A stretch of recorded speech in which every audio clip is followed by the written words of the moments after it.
10 simple things you can do today that will make you happier, backed by science. Hello guys, welcome back to my channel QVid Vlogs.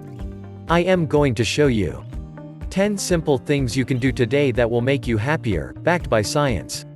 Happiness is so interesting, because we all have different ideas about what it is and how to get it. It's also no surprise that it's the #1 value for buffers culture, if you see our slide deck about it. So naturally we are obsessed with it. I would love to be happier, as I'm sure most people would, so I thought it would be interesting to find some ways to become a happier person that are actually backed up by science. Here are 10 of the best ones I found. 1. Exercise more, 7 minutes might be enough. You might have seen some talk recently about the scientific 7-minute workout mentioned in the New York Times. So if you thought exercise was something you didn't have time for, maybe you can fit it in after all. Exercise has such a profound effect on our happiness and well-being that it's actually been proven to be an effective strategy for overcoming depression. In a study cited in Sean Achor's book, The Happiness Advantage 1, 3 groups of patients treated their depression with either medication, exercise, or a combination of the two. The results of this study really surprised me. Although all 3 groups experienced similar improvements in their happiness levels to begin with, the follow-up assessments proved to be radically different. The groups were then tested 6 months later to assess their relapse rate. Of those who had taken the medication alone, 38% had slipped back into depression. Those in the combination group were doing only slightly better, with a 31% relapse rate. The biggest shock, though, came from the exercise group. Their relapse rate was only 9%. You don't have to be depressed to gain benefit from exercise, though. It can help you to relax, increase your brain power and even improve your body image, even if you don't lose any weight. A study in the Journal of Health Psychology 2 found that people who exercised felt better about their bodies, even when they saw no physical changes. Body weight, shape and body image were assessed in 16 males and 18 females before and after both 6 times 40 minutes exercise and 6 times 40 minutes reading. Over both conditions, body weight and shape did not change. Various aspects of body image, however, improved after exercise compared to before. We've explored exercise in depth before, and looked at what it does to our brains, such as releasing proteins and endorphins that make us feel happier, as you can see in the image below. 2. Sleep more, you'll be less sensitive to negative emotions. We know that sleep helps our bodies to recover from the day and repair themselves, and that it helps us focus and be more productive. It turns out, it's also important for our happiness. In NutriShock 3, Poe Bronson and Ashley Merriman explain how sleep affects our positivity. Negative stimuli get processed by the amygdala, positive or neutral memories gets processed by the hippocampus. Sleep deprivation hits the hippocampus harder than the amygdala. The result is that sleep-deprived people fail to recall pleasant memories, yet recall gloomy memories just fine. In one experiment by Walker, sleep-deprived college students tried to memorize a list of words. They could remember 81% of the words with a negative connotation, like cancer. But they could remember only 31% of the words with a positive or neutral connotation, like sunshine or basket. The BPS Research Digest explores another study 4 that proves sleep affects our sensitivity to negative emotions. Using a facial recognition task over the course of a day, the researchers studied how sensitive participants were to positive and negative emotions. Those who worked through the afternoon without taking a nap became more sensitive late in the day to negative emotions like fear and anger. Using a face recognition task, here we demonstrate an amplified reactivity to anger and fear emotions across the day, without sleep. However, an intervening nap blocked and even reversed this negative emotional reactivity to anger and fear while conversely enhancing ratings of positive, happy expressions. Of course, how well and how long you sleep will probably affect how you feel when you wake up, which can make a difference to your whole day. Especially this graph showing how your brain activity decreases is a great insight about how important enough sleep is for productivity and happiness. Another study 5 tested how employees' moods when they started work in the morning affected their workday. Researchers found that employees' moods when they clocked in tended to affect how they felt the rest of the day. Early mood was linked to their perceptions of customers and to how they reacted to customers' moods. And most importantly to managers, employee mood had a clear impact on performance, including both how much work employees did and how well they did it. Sleep is another topic we've looked into before, exploring how much sleep we really need to be productive. 3. Move closer to work. A short commute is worth more than a big house. Our commute to the office can have a surprisingly powerful impact on our happiness. The fact that we tend to do this twice a day, 5 days a week, makes it unsurprising that its effect would build up over time and make us less and less happy. According to The Art of Manliness 6, having a long commute is something we often fail to realize will affect us so dramatically. While many voluntary conditions don't affect our happiness in the long term because we acclimate to them, people never get accustomed to their daily slog to work because sometimes the traffic is awful and sometimes it's not. Or as Harvard psychologist Daniel Gilbert put it, driving in traffic is a different kind of hell every day. We tend to try to compensate for this by having a bigger house or a better job, but these compensations just don't work. 2 Swiss economists who studied the effect of commuting on happiness found that such factors could not make up for the misery created by a long commute. Love this post. Pass it along. Schedule this post to send to your followers when they're most likely to see it. 4. Spend time with friends and family, don't regret it on your deathbed. Staying in touch with friends and family is one of the top 5 regrets of the dying 7. If you want more evidence that it's beneficial for you, I've found some research that proves it can make you happier right now. Social time is highly valuable when it comes to improving our happiness, even for introverts. Several studies have found that time spent with friends and family makes a big difference to how happy we feel, generally. I love the way Harvard happiness expert Daniel Gilbert explains it. We are happy when we have family, we are happy when we have friends, and almost all the other things we think make us happy are actually just ways of getting more family and friends. George Vaillant is the director of a 72-year study of the lives of 268 men. In an interview in the March 2008 newsletter to the Grant Study subjects, Vaillant was asked, "What have you learned from the Grant Study men?" Vaillant's response, that the only thing that really matters in life are your relationships to other people. He shared insights of the study with Joshua Wolfshank at The Atlantic 9 on how the men's social connections made a difference to their overall happiness.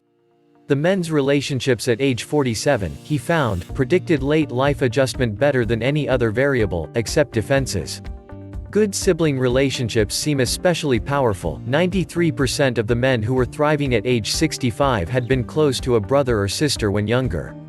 In fact, a study published in the Journal of Socioeconomics 10 states that your relationships are worth more than $100,000. Using the British Household Panel Survey, I find that an increase in the level of social involvements is worth up to an extra £85,000 a year in terms of life satisfaction. Actual changes in income, on the other hand, buy very little happiness. I think that last line is especially fascinating. Actual changes in income, on the other hand, buy very little happiness. So we could increase our annual income by hundreds of thousands of dollars and still not be as happy as if we increased the strength of our social relationships. The Terman study, which is covered in the Longevity Project 11, found that relationships and how we help others were important factors in living long, happy lives. We figured that if a Terman participant sincerely felt that he or she had friends and relatives to count on when having a hard time, then that person would be healthier. Those who felt very loved and cared for, we predicted, would live the longest. Surprise, our prediction was wrong. Beyond social network size, the clearest benefit of social relationships came from helping others. Those who helped their friends and neighbors, advising and caring for others, tended to live to old age. 5. Go outside. Happiness is maximized at 13.9 degrees Celsius. In The Happiness Advantage, Sean Aker recommends spending time in the fresh air to improve your happiness. Making time to go outside on a nice day also delivers a huge advantage. One study found that spending 20 minutes outside in good weather not only boosted positive mood, but broadened thinking and improved working memory. This is pretty good news for those of us who are worried about fitting new habits into our already busy schedules. 20 minutes is a short enough time to spend outside that you could fit it into your commute or even your lunch break. A UK study from the University of Sussex 12 also found that being outdoors made people happier. Being outdoors, near the sea, on a warm, sunny weekend afternoon is the perfect spot for most. In fact, participants were found to be substantially happier outdoors in all natural environments than they were in urban environments.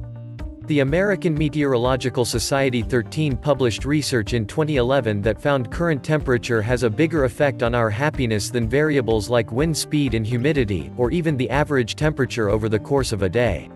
It also found that happiness is maximized at 13.9 degrees Celsius, so keep an eye on the weather forecast before heading outside for your 20 minutes of fresh air. The connection between productivity and temperature is another topic we've talked about more here. It's fascinating what a small change in temperature can do. 6. Help others. 100 hours a year is the magical number. One of the most counterintuitive pieces of advice I found is that to make yourself feel happier, you should help others. In fact, 100 hours per year, or 2 hours per week, is the optimal time we should dedicate to helping others in order to enrich our lives. If we go back to Sean Akers' book again, he says this about helping others. When researchers interviewed more than 150 people about their recent purchases, they found that money spent on activities, such as concerts and group dinners out, brought far more pleasure than material purchases like shoes, televisions, or expensive watches. Spending money on other people, called pro-social spending, also boosts happiness. The Journal of Happiness Studies 14 published a study that explored this very topic. Participants recalled a previous purchase made for either themselves or someone else and then reported their happiness. Afterward, participants chose whether to spend a monetary windfall on themselves or someone else. Participants assigned to recall a purchase made for someone else reported feeling significantly happier immediately after this recollection. Most importantly, the happier participants felt, the more likely they were to choose to spend a windfall on someone else in the near future. So spending money on other people makes us happier than buying stuff for ourselves. What about spending our time on other people? A study of volunteering in Germany 15 explored how volunteers were affected when their opportunities to help others were taken away. Shortly after the fall of the Berlin Wall but before the German reunion, the first wave of data of the GSOEP was collected in East Germany. Volunteering was still widespread. Due to the shock of the reunion, a large portion of the infrastructure of volunteering, e.g. sports clubs associated with firms, collapsed and people randomly lost their opportunities for volunteering. Based on a comparison of the change in subjective well-being of these people and of people from the control group who had no change in their volunteer status, the hypothesis is supported that volunteering is rewarding in terms of higher life satisfaction. In his book Flourish, A Visionary New Understanding of Happiness and Well-Being 16, University of Pennsylvania professor Martin Seligman explains that helping others can improve our own lives. We scientists have found that doing a kindness produces the single most reliable momentary increase in well-being of any exercise we have tested. 7. Practice smiling, it can alleviate pain. Smiling itself can make us feel better, but it's more effective when we back it up with positive thoughts, according to this study 17.